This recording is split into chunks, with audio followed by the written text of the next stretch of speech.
Thanks again to all of our supporters on Patreon. It's patreon.com/thecyberwire.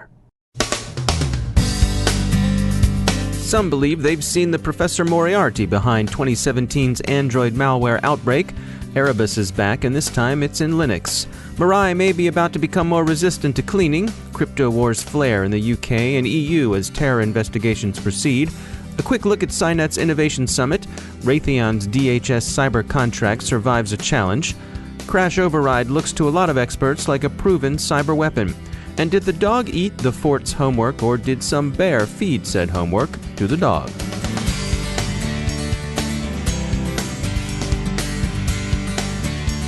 Here's some research from our sponsor Cylance that we think you'll enjoy.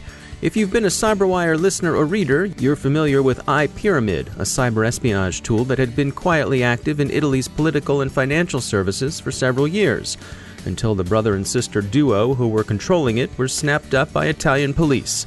It's a clever keylogger that exfiltrated sensitive information from infected machines, and it did so while quietly disabling firewalls and various Windows updates and services, the better to remain undetected. You can get the lowdown on the still dangerous iPyramid at cylance.com/blog. See what Cylance's Threat Spotlight can show you about iPyramid and how to protect yourself against it. That's cylance.com/blog. And we thank Cylance for sponsoring our show.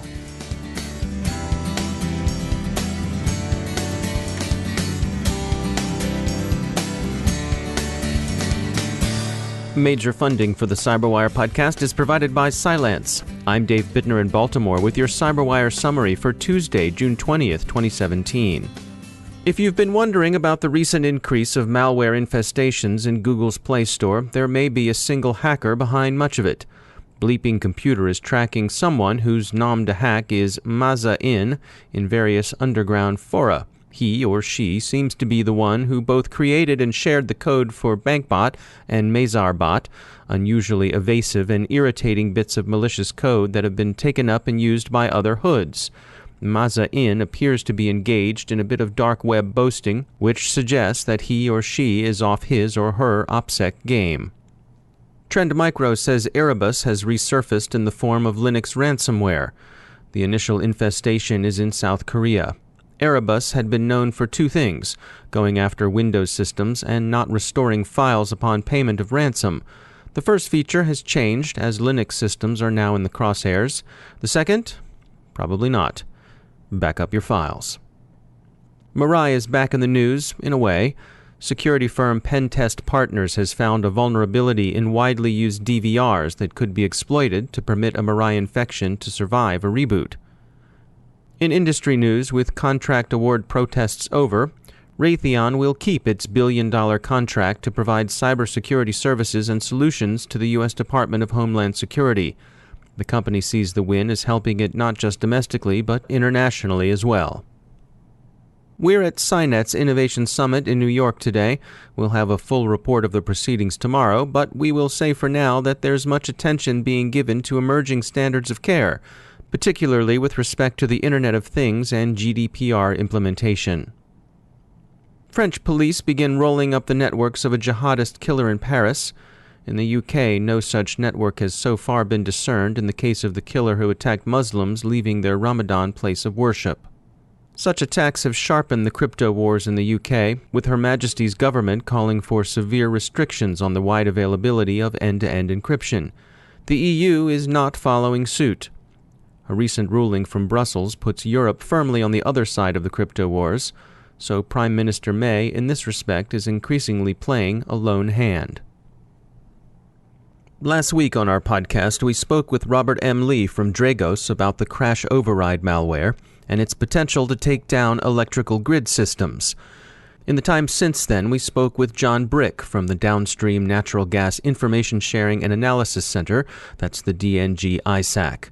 He's been pleased with the way the ISACs have been functioning in an event like this, getting information to their members quickly. He also shared an interesting analogy in regards to attribution. If you have a cabin in the woods and a forest fire is sweeping towards it, you really don't care who started the forest fire. You care about protecting your property, putting water on it or calling the fire department, etc. Who started it is a question for the government agency, for the local fire department, for the FBI. And it's the same thing with malware. It's not really useful for us to know who did it at the operational level. It's very interesting for me at the threat analyst level, but we can't take action upon that because we're not law enforcement, we're not diplomatic, able to issue a diplomatic démarche. We can't do those kind of things. Now, having said that, if we work backwards and we look at the forest fire example, we might not know or care who started it, but if we look around our cabin, we can see that there's dry brush. We can see that perhaps we have a neighbor who's storing fuel outside or who's doing open welding. Now, these are the kind of things that contribute to our problem. We might not be attributing the actual attack or problem to these people, but they're contributors. It's very important in the cyber world for everybody to take the kind of corrective or preventive measures that are available, whether those are patches, whether those are following advisories from the Industrial Control System CERT, ICS CERT. If everybody plays the game, everybody's safer. It's that guy who ignores the problem or remains unpatched or doesn't take any effort, and then that allows everybody else to fall victim to these kind of things when they sweep through the networks. That's John Brick from the DNG-ISAC. Experts think the CrashOverride malware used against Ukraine last December represented the culmination of a long and patient campaign prepared by infestations of Havocs and Black Energy. Wired puts it directly. Ukraine, quote, became Russia's test lab for cyber war, end quote. Observers think Russia now has a proven cyber weapon ready for use. CrashOverride is disturbing, apparently purpose-built from scratch and used in deliberate, highly targeted campaigns. There are indications that U.S. policy, at least, is more firmly titling to the Ukrainian side in that country's long-running hybrid war with Russia. Reports that say President Trump will meet Ukrainian President Petro Poroshenko before he meets Russia's President Putin are causing a sensation in Kiev, where it's being perceived as a strong signal of diplomatic support, at least. The European Union has decided to adopt a united front with respect to answering cyber attacks with sanctions. The EU thus joins NATO in adopting a collective posture with respect to cyber warfare. Results of a U.S. Defense Department Inspector General look at NSA's Insider Threat Program suggest the agency has a lot of work ahead of it. The results of the 2016 inspection conducted at congressional request are at best mixed, and in this context, mixed isn't good. The IG looked at 7 of the most important measures NSA undertook in the wake of the Edward Snowden leak incident, and the IG found that the agency was falling far short of where it should be in managing personnel with privileged access to its data and systems. In many cases, NSA was unable to say who had such access. Records were kept in a manual spreadsheet, but that spreadsheet could no longer be found. As Motherboard unsympathetically puts it, either the dog ate their homework or someone fed that homework to the dog. The second possibility is more disturbing. We can think of a couple of bears who might be interested in dishing up that kind of puppy chow. I'd like to tell you about an opportunity our sponsor Threat Connect is offering, and this one is worth your attention. Threat Connect gets threat intelligence. They equip organizations with a powerful defense against cyber threats, and they give enterprises of all kinds the confidence to make strategic business decisions on the basis of a sound, timely, and accurate picture of the threat.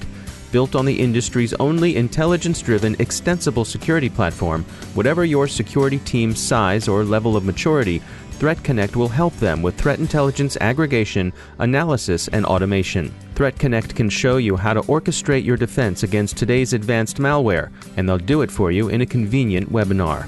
Go to threatconnect.com/webinar and sign up. The presentation is June 22nd at 1 p.m. Eastern Time, 10 a.m. Pacific. That's threatconnect.com/webinar for insight into orchestration. And we thank Threat Connect for sponsoring our show.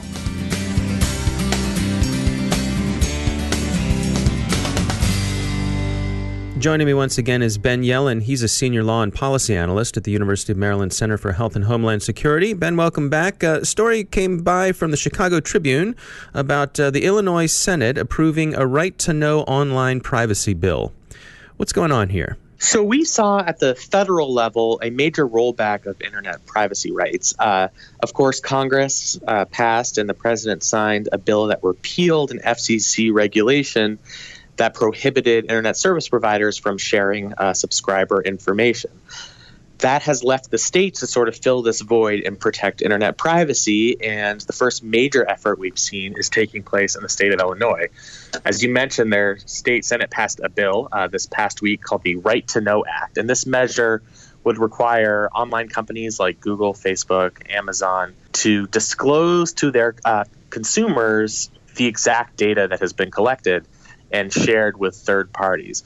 And this sounds like a very promising idea for privacy advocates, but there has been a significant pushback from the industry and from some of the trade groups, internet trade groups, and also the Illinois Chamber of Commerce, saying that this bill is really a bonanza for trial lawyers couched in a privacy bill.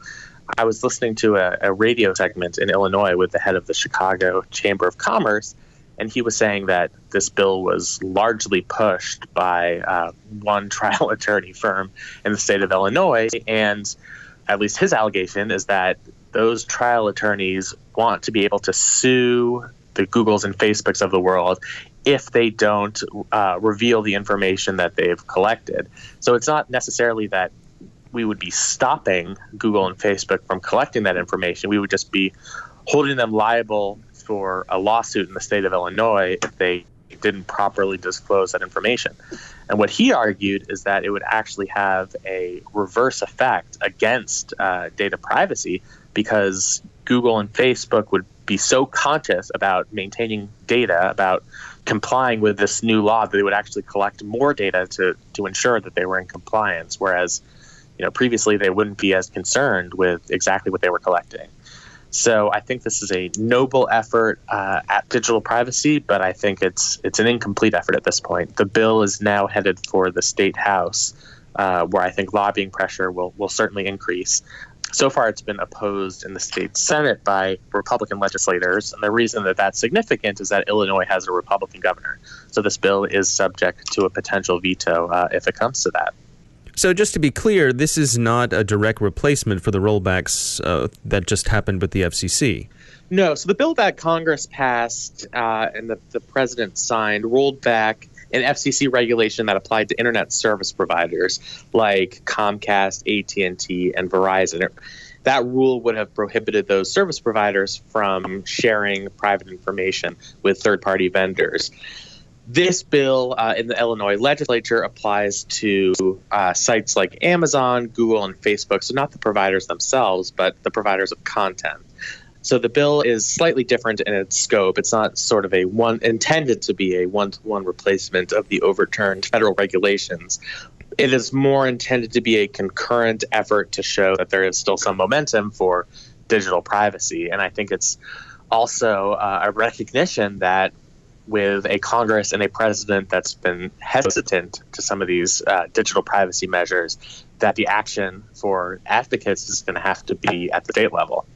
But this could be a potential nightmare for these global providers, right? If they have to deal with state-by-state regulations? Yeah, so that's one of the reasons they're apoplectic about it. The one thing that providers want is regulatory certainty. They do not want to be in a situation where they're going to have to defend against 1 million lawsuits from Illinois plaintiffs in Illinois courts. And they don't want to have to tailor their policies just to avoid lawsuits from one particular state. And that's the argument that a lot of the bill's opponents were making in the Illinois state legislature, is that it would be an enormous burden on e-commerce, and it would be just an inordinate burden on these providers, because they would be subject to a whole slew of lawsuits and would be pretty sour about doing any business in the state of Illinois. All right. Ben Yelin, thanks for joining us. And that's the Cyberwire. For links to all of our stories, along with interviews, our glossary, and more, visit thecyberwire.com.